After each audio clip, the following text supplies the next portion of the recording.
রে যে রিক্সের জায়গা যদি কোন রকম পড়ে যাই এলে আমার জীবনও শেষ, যৌবনও শেষ।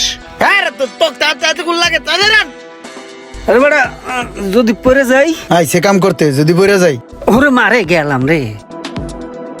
বন্ধু তুই এটা আমারে কোন সেন্টারিং মেন্টারিং কামে লইছস কদেই? আমার খালি গিরা গারা কাঁপে, উপরের দিক তাকাইলে খালি আসমান দেই, আর নিচের দিক তাকাইলে বেটা খালি গুল্লায় পাকলায় মনে হয় এখনই নিচে পড়ে যাবো।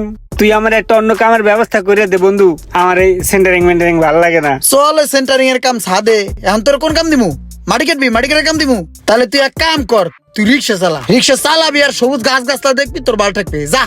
রিক্সা চালানো অনেক ভালো, এখন তো পরে মরার চাইয়া। ভাই আমি কাম আর করবো না ভাই, তুই থাক ভাই। যা যা যা, পুষ্টিহীনতার অভাব, তুই পুষ্টি জাতীয় কিছু খাইস। ওরে মারে শরীরটা কাঁপে, যদি পড়ে যায়। মন্ডা আছে মাজা বাজান একটা লাত্তি ধরে হালাই দি।